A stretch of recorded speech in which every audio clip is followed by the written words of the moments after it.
Montana Territory. June 1879, the train hissed and groaned to a halt in the dusty little town of Willow Creek, its iron belly emptying the last few passengers onto the platform. Among them stood Evelyn Ashford, one gloved hand clutching the worn carpetbag at her side, the other tugging her bonnet lower to hide the angry red scars that crawled from the left side of her neck down beneath her collar. She didn't look up when a gaggle of children stared. She kept her chin tucked low, the brim of her bonnet shadowing the once pretty face that had drawn so many cruel eyes in St. Louis. She had come west to escape that, to be a wife, maybe even a mother. She'd answered an ad in the back of a newspaper, her letters careful, hopeful. She'd told the man she had scars. He'd replied that he did not care. But now that she was here, Evelyn wasn't so sure. A tall man in a black vest and dusty hat stepped forward. He held a folded paper in one hand and looked her over with a frown. "You Evelyn Ashford?" she nodded, voice catching. "Yes." The man's face twisted. "You didn't say you were disfigured." The words hit like a slap. Evelyn gripped her bag tighter. "I told you I had scars." "Scars," he scoffed. "Not this." He waved a hand vaguely, his lip curling. "I can't marry you. What would people say?" Evelyn's throat closed. The station swam around her. A few passers-by had stopped, their stares sharp and unkind. She turned away, blinking hard. The man muttered something about wasted money and stormed off. She stood there alone, heart hammering. She had nowhere to go, no home, no money. Only the letter in her bag and the ache in her chest. A voice broke through the haze. Low, steady. "Ma'am." "You all right?" Evelyn turned, startled. A man stood a few paces away, hat in hand. He was broad-shouldered, sun-browned, with sandy brown hair and pale blue eyes steady on hers. He looked maybe 30. A little dust clung to his boots, the kind of dust that came from riding long. "I saw what happened," he said. "That man, he was wrong. You do not deserve to be treated like that." Evelyn swallowed. "I should not have come."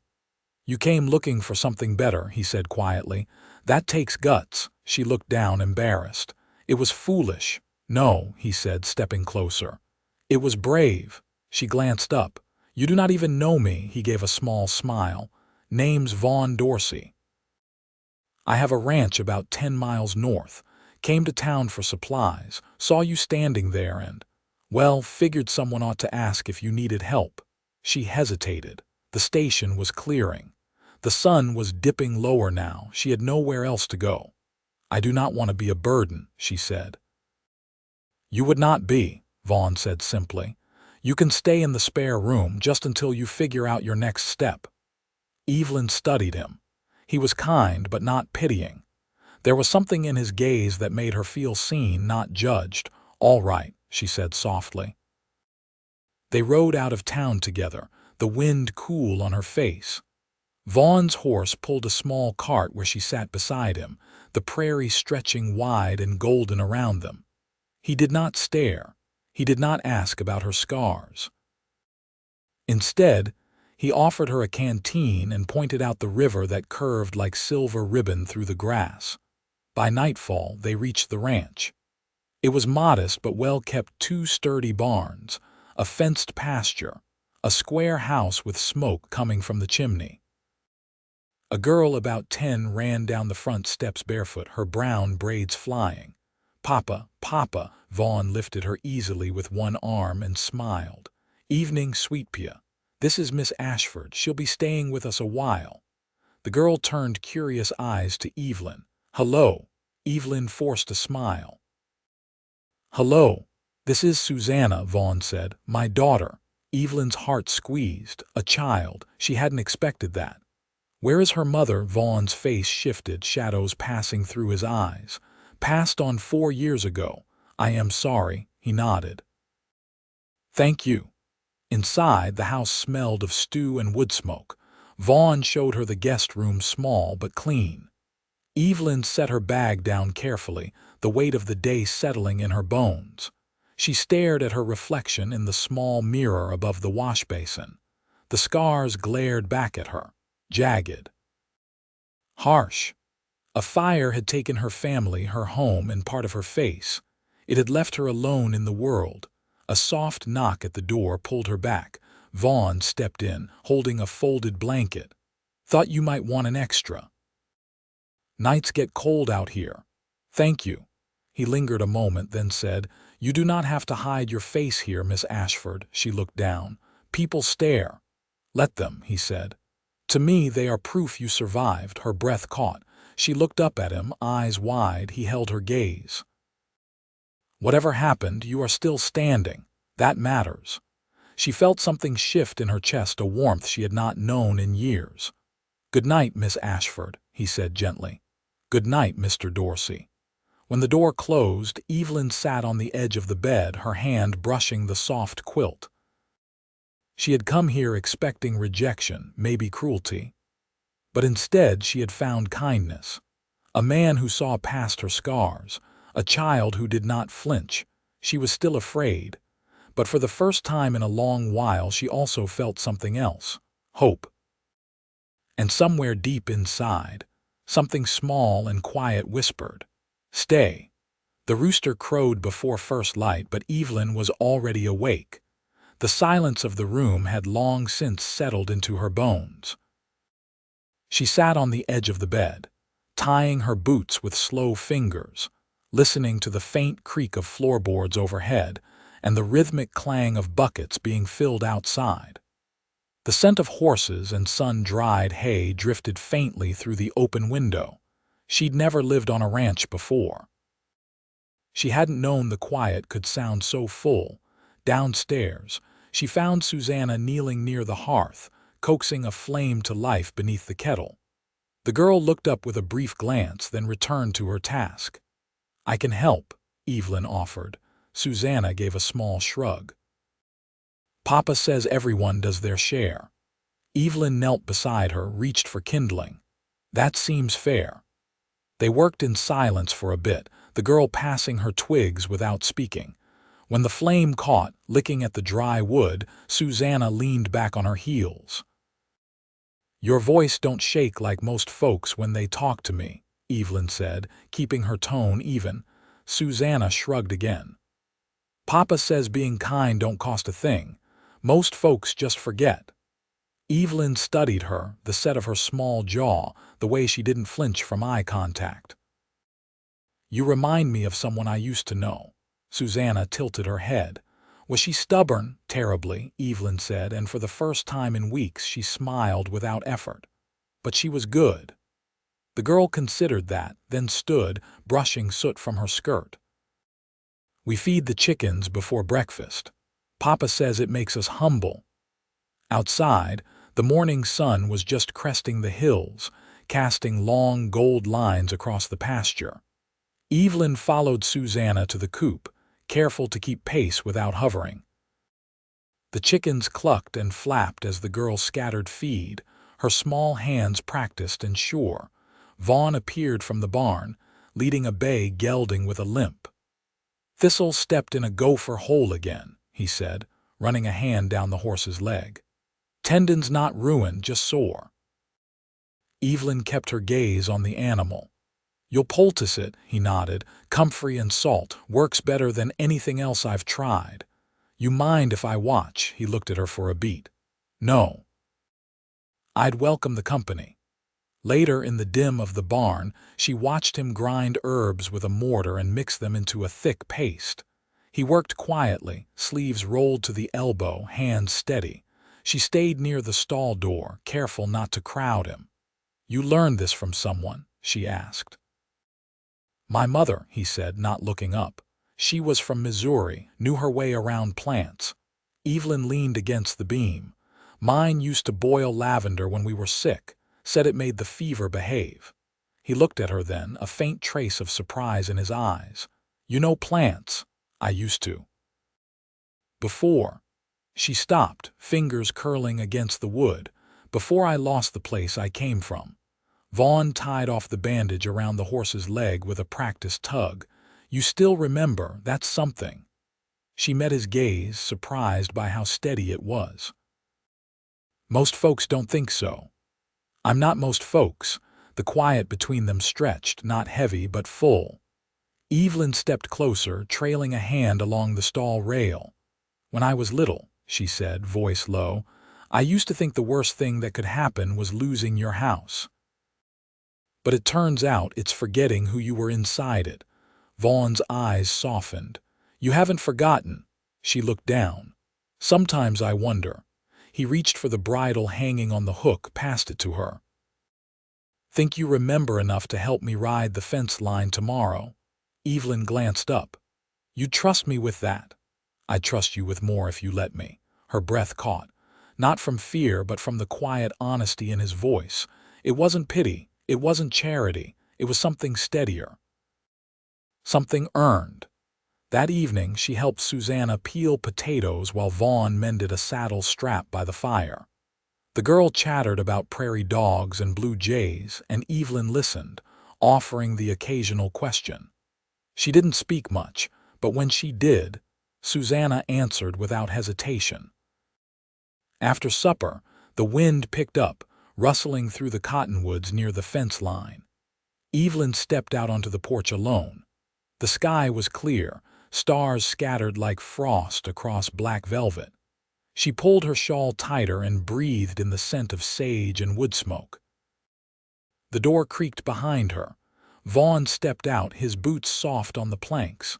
She warmed to you fast, he said, nodding toward the window where Susanna sat by the fire with a book. She's bright, Evelyn replied. And honest. Vaughn leaned against the post. She's had to be. They stood in silence for a while, the air cool but not cold. A coyote cried out in the distance, long and lonely. I didn't know what I'd find here, she said, voice just above a whisper. He looked at her, lit only by starlight. And now she hesitated. Then carefully, I think I found something I didn't expect. Vaughn didn't press, just nodded once, slow and sure. So did I. Evelyn turned toward him, her eyes meeting his in the dark. For a moment the scars didn't matter, not to him, not to her. She wasn't sure what came next. But for the first time in a long time, she wanted to find out. The next morning broke warm and windless, the kind of June day that promised sweat before noon and dust in every crease by dusk. Evelyn saddled her borrowed mare under Vaughn's watchful eye, fingers fumbling only once with the cinch strap before she got it right. He didn't offer help unless she asked, and she appreciated that more than she could say. They rode out along the north fence line, where the land rolled gently and the cattle grazed in loose clusters. The grass was knee-high, gold shot through with green, and the scent of it clung to the air like memory. Vaughn leaned forward in his saddle, squinting toward a section of leaning posts. Wind pushed them crooked, might be a loose rail. Evelyn followed his gaze, nudging the mare into a slow trot. You carry spare slats, always, he said.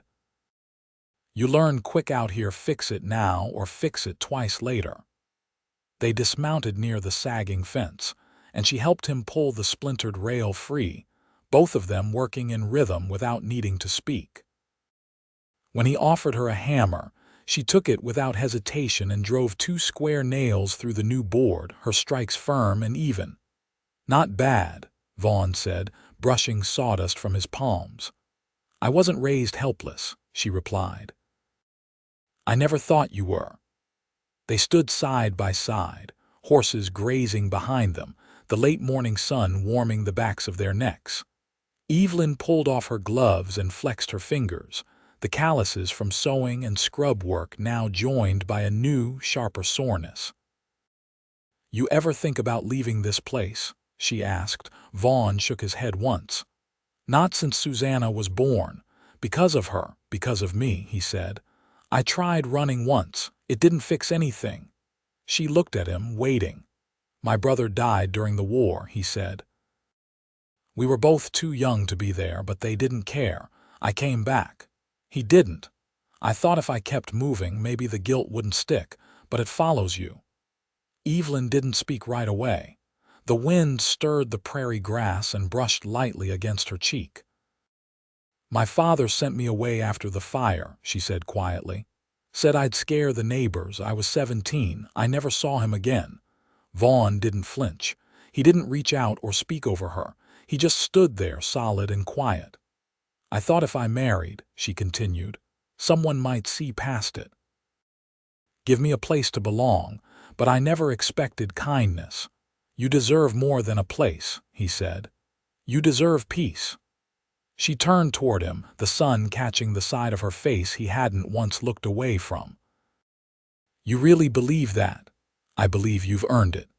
They rode in silence for a while after that, checking another quarter-mile of fence before turning back toward the ranch.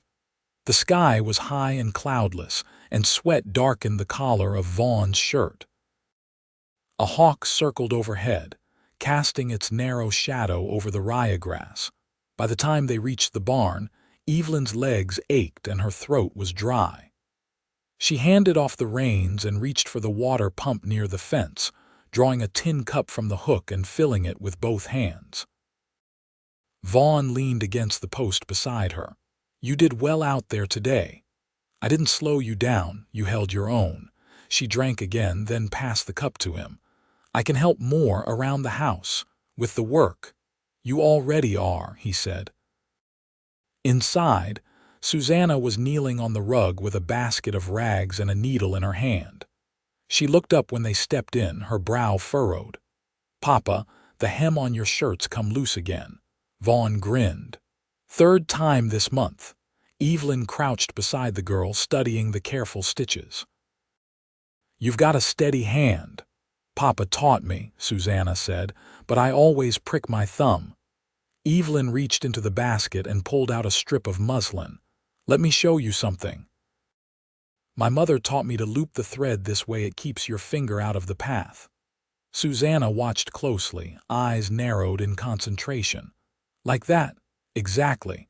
Vaughn watched them from the doorway, arms crossed loosely. "You've got her attention quick." "She's sharp," Evelyn said. "She doesn't open up to everyone." "She doesn't have to," Evelyn replied. "Only to those who stay."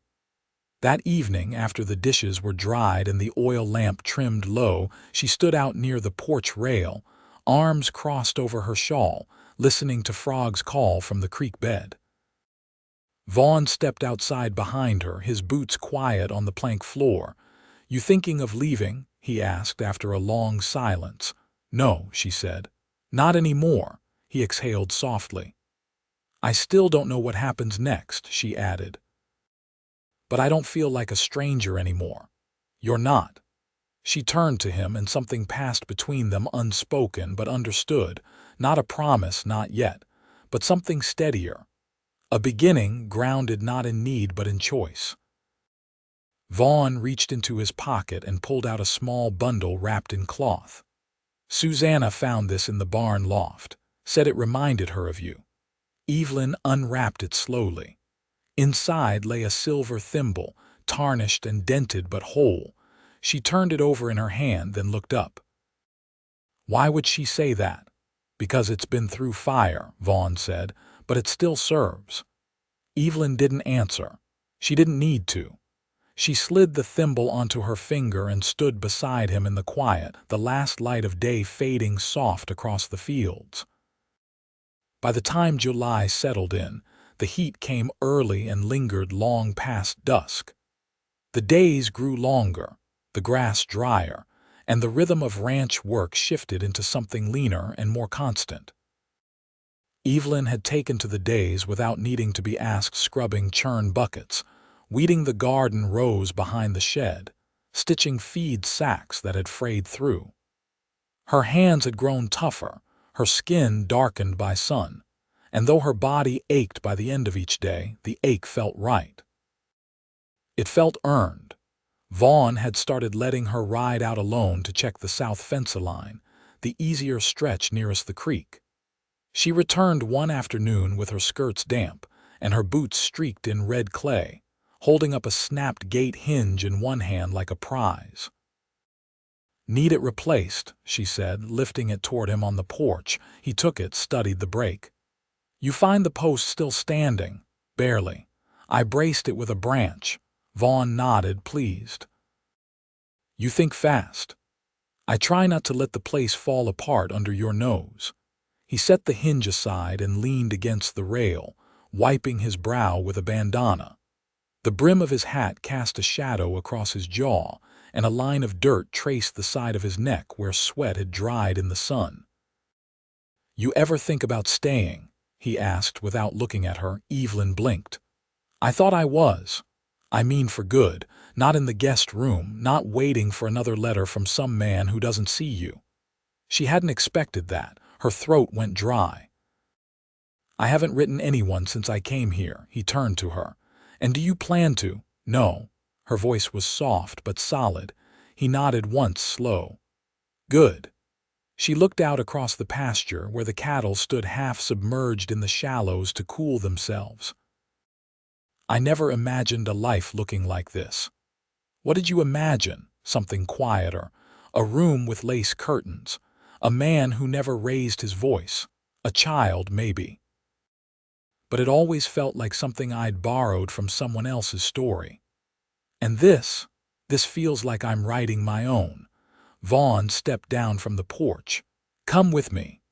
He didn't wait for her answer, just walked toward the barn with a steady gait that made her follow without question. Inside, the shadows were thick with summer dust, and the air smelled of leather and linseed oil. He led her to the far side, to the room where he kept the tools and spare tack. He pointed to a bench near the back wall. Open that bottom drawer. She crouched, pulled the creaking panel free. Inside lay a set of wood-carving tools chipped in places, handles worn smooth with use, and beside them, a piece of cedar no larger than a loaf of bread. I started something, he said. Didn't know if it was mine to finish. He lifted the block and turned it in his hands.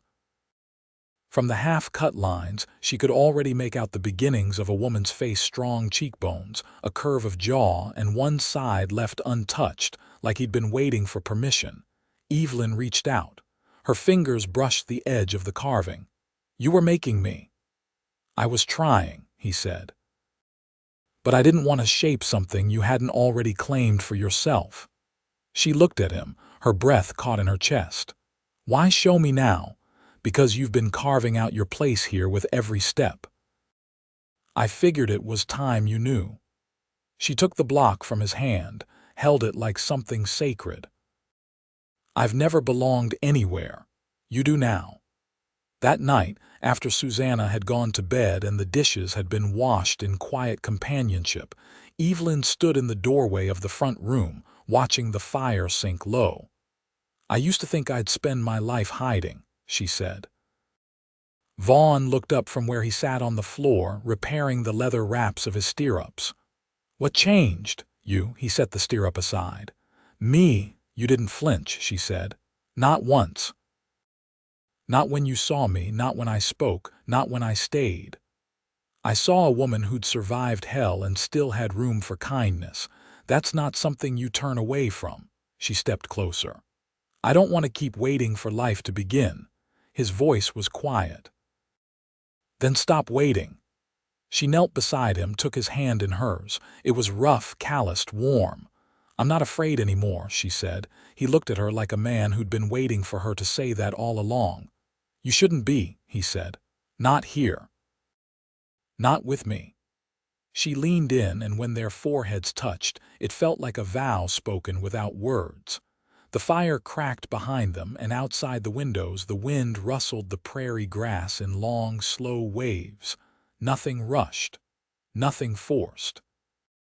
Just two people, steady as the land beneath them, choosing one another.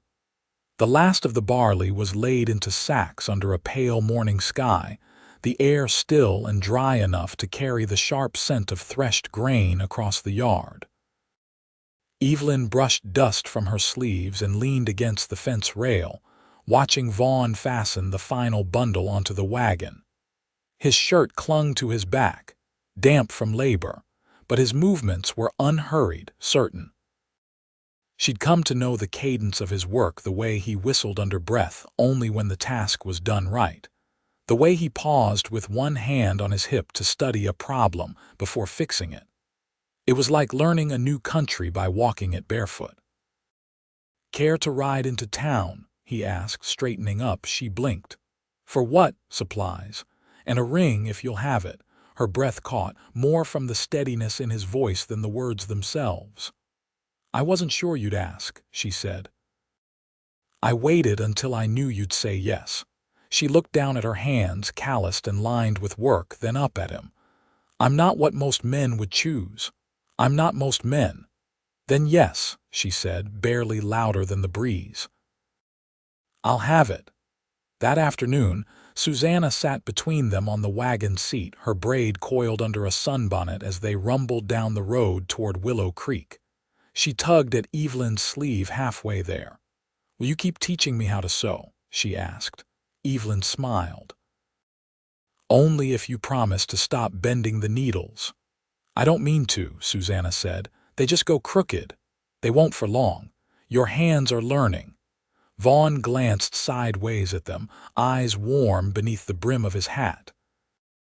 "She's already patched my work shirt better than I ever could." Evelyn let her hand rest lightly over Vaughn's on the reins. "She'll be better than both of us before she's grown." The general store smelled of oilcloth and tobacco, and the bell above the door rattled as they entered. While Susanna wandered toward the bolts of calico near the back, Vaughn walked straight to the glass counter where the jeweler's tray lay.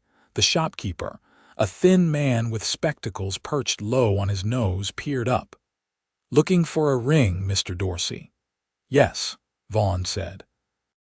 "One that'll last through ranch work and weather." The man chuckled. "That narrows it." Evelyn stood beside him, her hands clasped tight at her waist. She hadn't worn jewelry since the fire. Fingers burned too badly. But now the skin had healed, rough and pale, and she didn't flinch when he slipped the band onto her finger. It was simple gold, narrow, unadorned. It fit without needing to be resized. "Looks like it was waiting for you," Vaughn said. They were married 2 days later under the cottonwood by the creek. No preacher, just their hands joined and a promise spoken plain, with Susanna holding a single sprig of bluebells plucked from the fence-row. The air smelled of river silt and wild mint, and their vows were made not with grand words but with truth. Evelyn's voice didn't waver. Vaughn's eyes never left hers. When they kissed, it was not shy or uncertain, but deep and quiet and full of everything that had led them here. That night, after Susanna had fallen asleep with her arms around the new patchwork doll Evelyn had sewn, they sat on the porch in the dark, shoulder to shoulder. The lantern threw a soft glow across the floorboards and crickets sang in the grass. "You changed everything," Vaughn said. "I only found what was already here." "No," he said, "you brought back what I thought I'd lost, peace and something to look forward to." Evelyn rested her head against him. "We both came through the fire, and we're still standing." She reached for his hand. Together, years passed and the ranch grew with them. They added 2 rooms to the house, one for books and quiet, another for tools and stitching. The land bore fruit and hardship both, as land always does, but they weathered every season side by side. Susanna grew into her boots and her voice, sharp as flint and just as bright. She rode the fence lines herself before long, and when she came in with her braid unraveled and dust on her cheeks, Evelyn only smiled and handed her a biscuit. The scars on Evelyn's face never faded, but they softened in the eyes of those who loved her. No one in Willow Creek stared anymore, not because they forgot, but because they saw her clearly as wife, mother, healer, and keeper of the home that had once been nothing but wood and wind. And Vaughn, he never stopped looking at her like she was the most honest thing he'd ever known. On their 10th anniversary, he carved her face again in a piece of cedar, finished now, both sides whole. It sat on the mantel above the hearth in the room where the fire never went out. They lived long and well, and when their hair turned silver, they still walked hand in hand through the fields at dusk. Love, for them, had never been about grand gestures or perfect beginnings. It had been about choosing every day, and they did. Always.